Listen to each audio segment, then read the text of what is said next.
Hello and welcome to this episode of Security Scan. I am Vishal Dahiya, and this week we will talk about an important scheme which has been launched by the Government of India, the Defence Ministry, that is Defence Testing and Infrastructure Scheme, that is DTIS. And for more on this, we're joined by a distinguished panel of guests. We have with us Retired Lieutenant General V.K. Saxena, Distinguished Fellow from VIF. We are also joined by Mr. Ajay Banerjee, the Defence Correspondent of the Tribune, and retired Air Vice Marshal P.K. Srivastava as well. Welcome, all of you gentlemen, to Rajya Sabha Television. And let me begin with you, General Saxena. Let's start by trying to understand what exactly is DTIS, that's the Defence Testing Infrastructure Scheme, and how does it impact the overall, defense production policy of the Government of India? This defense testing infrastructure scheme, which is an investment of 400 crores by the Ministry of Defense, is not a stand-alone event. This event, the soul of this event lies in Atmanirbhar Bharat, the call of which was given by the Prime Minister on 14th May 2020. Not only that, we should not only talk about Atmanirbhar Bharat starting from the day the Prime Minister announced. When we look at DTIS, we have to go back all the way to September 2014 when the Make in India initiative was launched. Now, unfortunately, the Make in India initiative for the 2.5 to nearly 3 years remained only a slogan for the defense private sector, as it was only Make in India, but there were no orders which were coming in Make in India concept as such.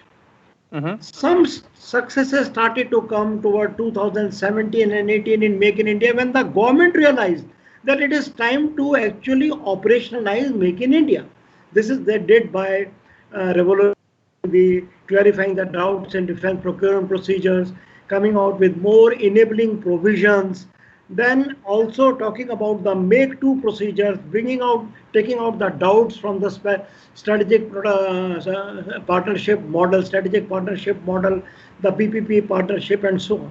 So that's how it started in the Make in India concept started. Then successes started coming.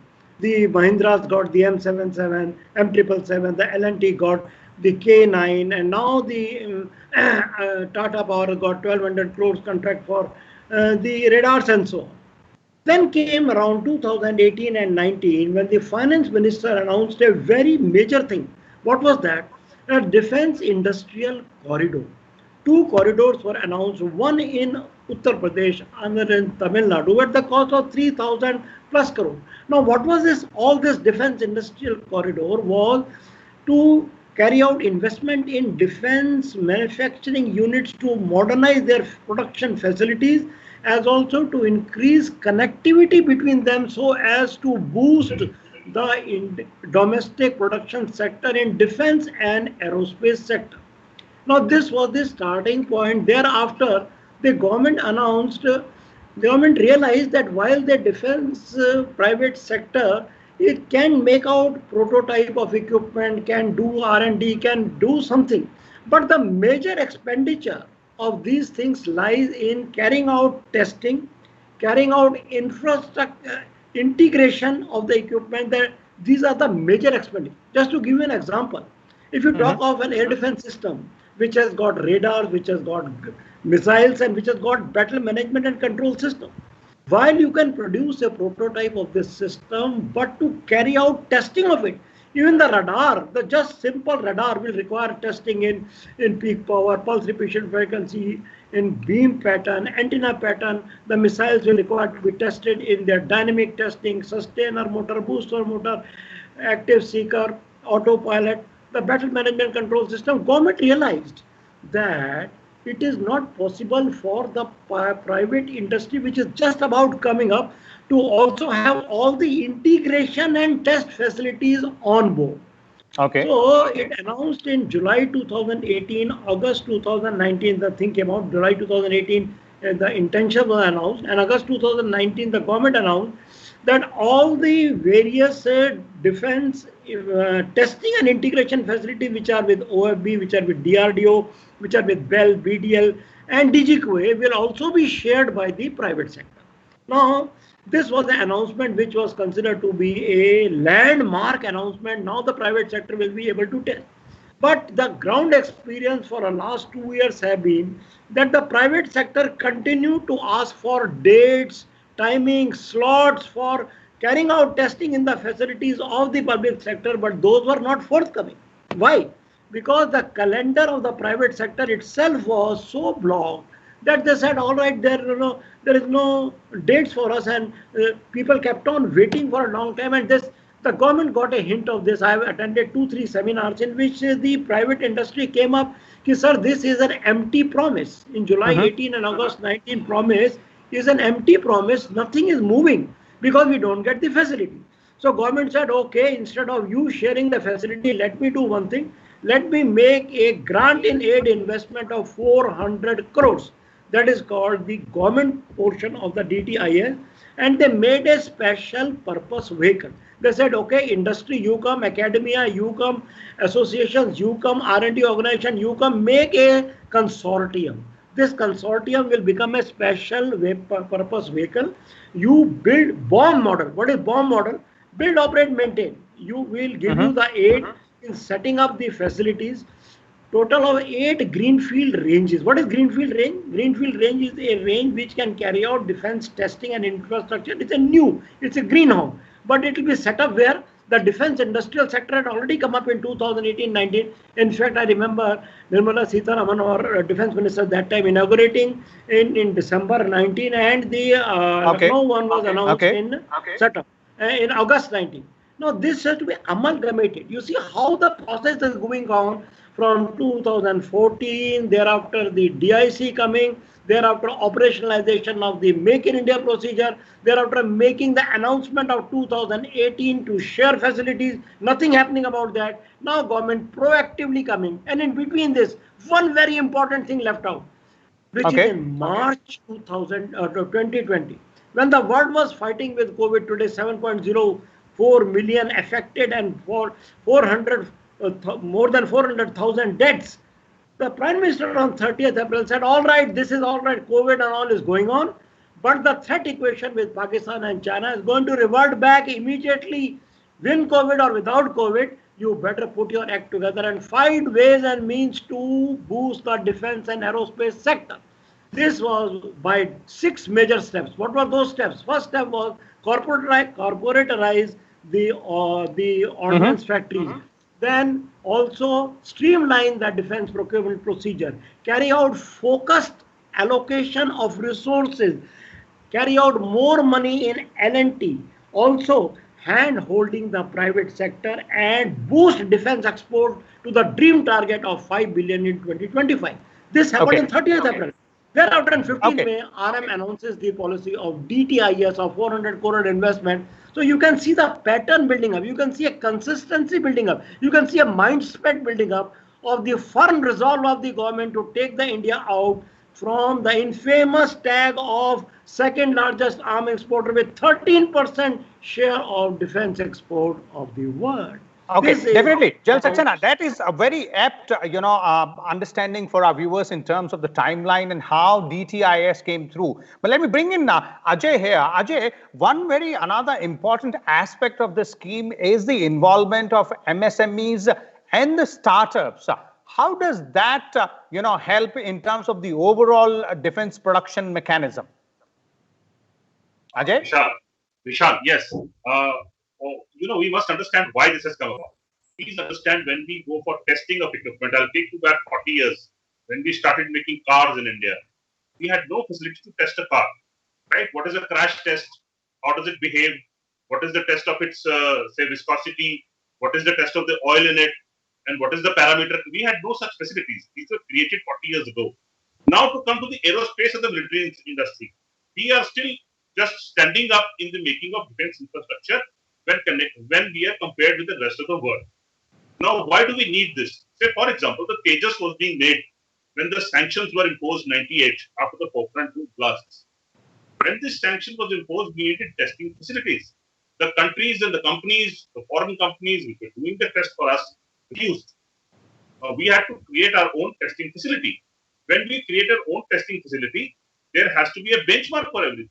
When we create that benchmark leads to a kind of standardization of all the equipment we are doing or making. For example, what is the strength of the wing of a Tejas? You need a test for that. For example, what is the strength of the barrel of the Dhanush gun? Does it burst? Does it take the heat? What is the metallurgy required? It all needs parameter testing. Now, these were to be made in India. Some people have made it in the PSU sector. These, as General Saxena pointed out, were not easily available to the private sector. The private sector has now been given an opportunity. 75% will be grant in aid, 25% will be another aid in a way that the private sector can come up and stand up and use these facilities. Keep in mind, this will not just help our domestic industry. It will also help that industry which exports to the other parts of the world. Because once you have made a standard of testing, there is a standard of testing. That standard of testing is applicable around the world. When that standard of testing is applicable and you have done that test, it is like Similac. Similac tests the airworthiness of an aircraft or a helicopter. When you have done that and there is a standard across the world, you would be able to export that equipment very easily. Say tomorrow, for example, little example, Vishal, you want to export the Tejas to Malaysia, for example, as Malaysia is interested. They will ask you for all kind of testing of each equipment. You have already done that. But in case of another fresh equipment, you will have to run the entire course. So it is better that we have created this facility, Vishal. Yes, I can hear you. Please carry on, Ajay. And the MSME sector is actually a very vital sector for the growth of the defense sector. Because the MSME sector, please keep in mind, the Navy, once it makes a new warship rather, and it calls a lot of MSME sector comes in and joins in to make it. The Tejas at the moment is being outsourced to several MSME sectors, several equipment being made by the MSME sector. That is, the MSME sector is the most important for growth of the military equipment manufacturing industry in India, because that is where the little technology lies. So for example, the bearings, the bushes of something, the metallurgy part, small little part, a small little unit, small sub-assembly, this all will be made by the MSME sector. Yeah? Okay. Let me bring in, AVM Srivastava here as well. So, AVM Srivastava, this seemingly is a big boost in the arm for the, domestic defense industry and the private players, specifically, not only the big ones in the game, but also the MSME and the startups as well. Vishal, I would agree with you on that count. Actually, it was something which was to come because, whole defense industrial base, which we want to create as an ecosystem where we can ultimately give out the platforms which our armed forces need, would need the massive support of Tier 2 and Tier 3. Tier 2 and Tier 3, where most of the MSME reside, essentially is also the greatest job provider world over, even in India. That's a statistical thing. So if you take the post-COVID infrastructure and the way the FM announcements came up, giving push to policy push to MSME in terms of defining the MSME, in terms of giving suo motu proposal to the government of India, if you have anything in the defense sector, in terms of loan availability, in terms of government taking the responsibility for collaterals and they don't have to give, in terms of tax moratorium for a while, all that has created the policy environment around which the industry can actually grow. So wherein we put in other pieces of Make in India, Skill India, and Startup India, all that comes in place. But what was critically lagging, I'm telling you this from the personal, experience, is actually your testing is required not only for the final equipment, which we got a lot of support from the policy, all, defense PSUs, armed forces, ISRO laboratories, everything is open now, available at some cost when the time is available. But there are very, very repeat tests which have to go through. The day I receive my inputs for any item, I need to do the input testing. Where do I go?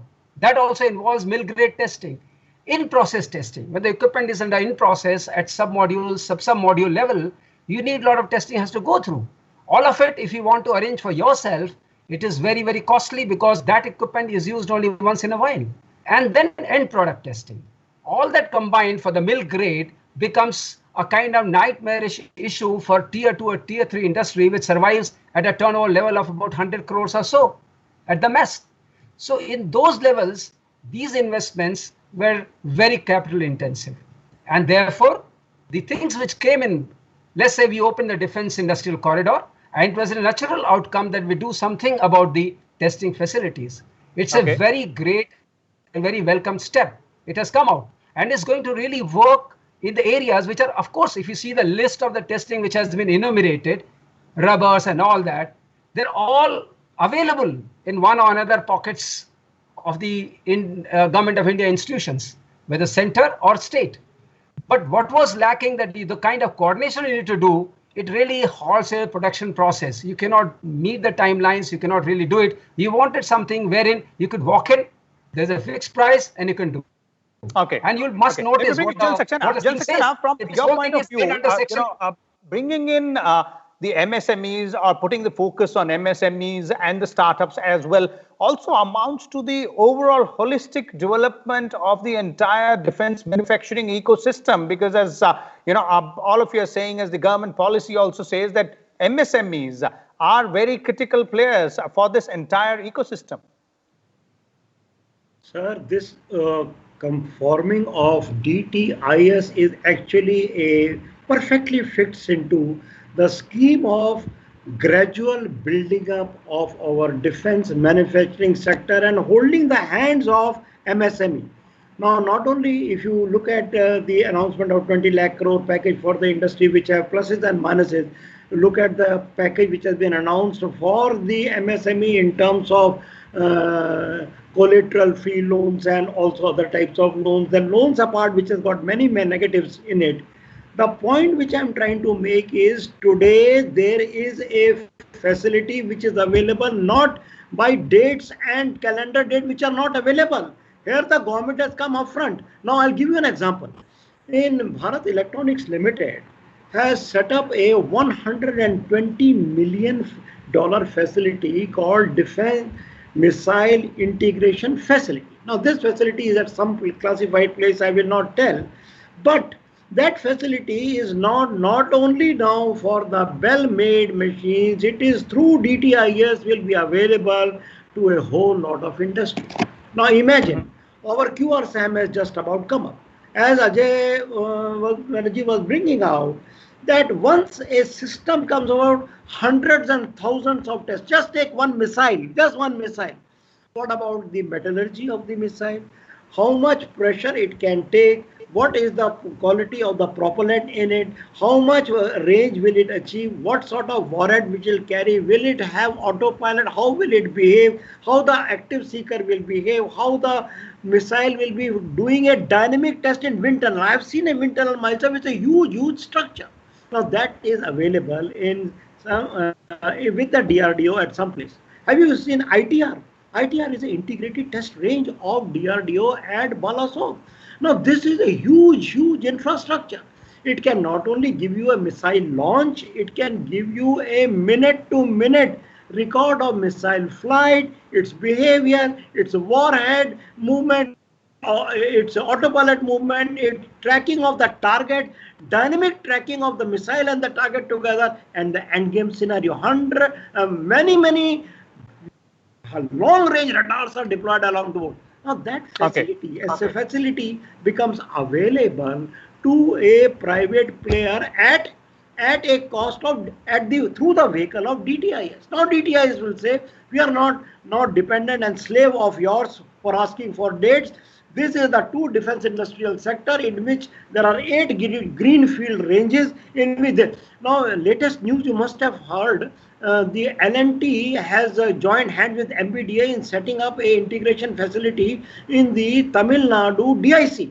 Now that facility, as Ajay was bringing out, our DTIS facilities are not only meant for MSMEs and defense players of India.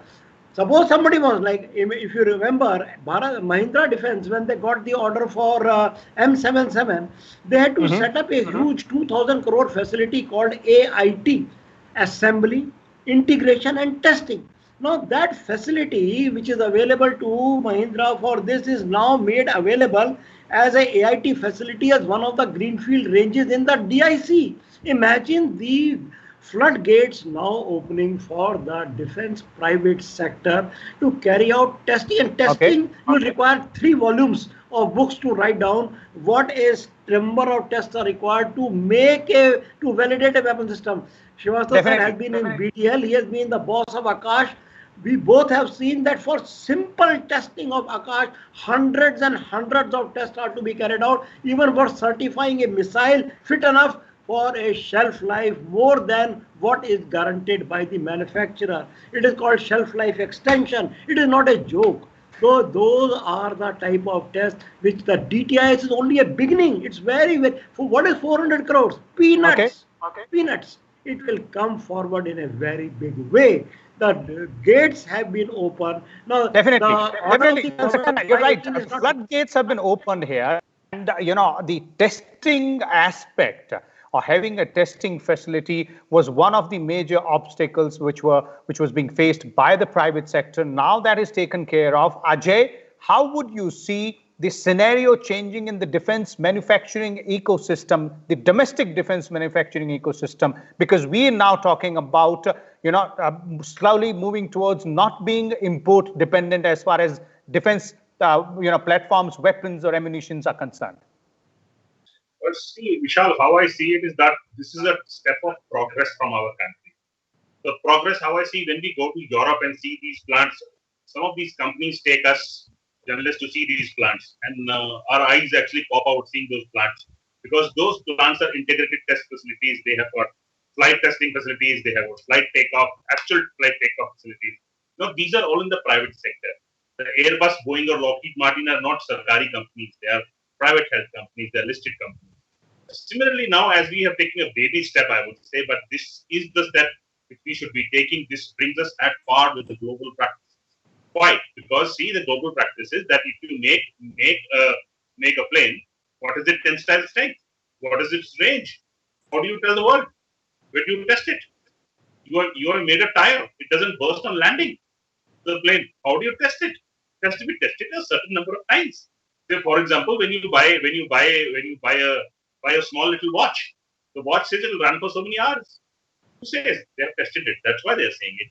Similarly, when we make defense equipment and when we say that we want to be a net exporter of defense equipment, we rather have such facilities at our own home rather than saying it we got it tested from somewhere in Europe or somewhere in the US. It is a very good move because this is the way the things should move. This makes us a mature country. Firstly, by a mature country, I mean mature country in terms of having a defense manufacturing base. We are serious about it. This shows us level of seriousness because this is what is being watched by the buyer. The buyer is watching this. Where you tested it? That is the first thing the buyer is watching. Because I again give a layman's example. Tomorrow you go to buy a car. The salesman tells you, sir, this has been tested with airbags and this 80 yards. Because that is a test being done. Similarly, for guns, ammunition, tanks, planes, anything you make, what is the strength of its rubber parts? What is the strength of its tensile parts? These things have to be tested, Vishal. This is the first step how I see it, Vishal. Okay, definitely. This is the first step, but a very important and a significant step there as well. Concluding comments from you, ABM Srivastava, in terms of way forward from here in ensuring or achieving that self-reliance in defense manufacturing, which we have been striving for so far. Yeah, I'll just make out 1 or 2 points. First is together with the policy which opened up the defense institutions, defense PSUs, and ISRO for testing facilities by the private sector, and plus the DTIS, this current scheme, which invests 400 crores primarily in the defense industrial corridors. It will make a testing environment for the future equipment or whatever equipment we want to do indigenously, very important, very critical player. But I want to make one point here. The point here is all these things which are coming up, they are coming up under a monitoring committee when they get established. I would request if it can be seen, because we always have the performance policy play and the learning from the policy. As we see it unfolds, there are some learnings which are done. And that's what we have done since 2014. We have learned and then we accordingly modified and came out with a strategic policy, came out with so many other policies. the policy would be we need to have some mentor institution which already does this job. If you take the case of wind tunnel, NL is there already, DRDO is there.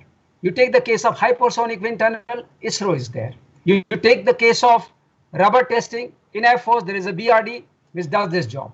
You take the case of any other kind of work, you find that somewhere in one of the labs, already this work is done. But that's too little for the whole industry ecosystem to interact with it, to find time and get the input material tested, in-process testing. And as has been brought out by General Saxena, the whole thing is so voluminous. The testing is so done so frequently when you're producing an item, that I know personally, that if you do not have control over this, you really can't do it. You really can't do it. So there are lot of it is repeat testing, which are not like ITR or which are not like final AST. AST provides the aircraft systems testing establishment in Indian Air Force. It also provides, that's also open up. So you take every environment. What we are trying to do here, I think what government is having in mind, when you put all these pieces together, government is trying to sweat its capital assets, whether they lie in public sector or in private sector, to best of their cost efficiency. And if that happens, that is a time when we are going to establish the defense industrial base in our country in the manner that it is respected. It will also help the FDI to come in. Because when I remember somebody wanted to invest in BDL in flares, but our flare testing, which is a very common equipment, which is used in training very, very often, we did not have the testing range here. So if you do not have the testing range, how do you test the end product? You cannot make it here and transport it to UK for its testing. That's I think, cost-wise not possible. So these are the factors which go into actually make a thing. Therefore, if you really ask me, the final question you asked me, DTIS is one of the very well thought of schemes. There may be some hitches. Somebody may come out with certain, deficiencies, but that is what it happens. When a policy comes out, it plays out, and then you find certain things, you correct it. And it's a process which every country learns, we'll also learn. Okay, definitely. Thank you so much, AVM Srivastava, aptly put up by both you and General Saxena, as well as those comments coming in from Ajay Banerjee. As far as DTIS, that is Defense Testing Infrastructure Scheme, is concerned, this is a very important and a significant move, first step towards ensuring that the hassles or the problems being faced by the private sector in the defense manufacturing ecosystem are taken care of in terms of having testing facilities or testing infrastructure to ensure that we achieve the goal of becoming self-reliant. We'll come back again next week with a different topic. Till then, keep watching Rajya Sabha Television and keep yourself safe by wearing mask every time you step out of your house and following social distancing norms. Thank you.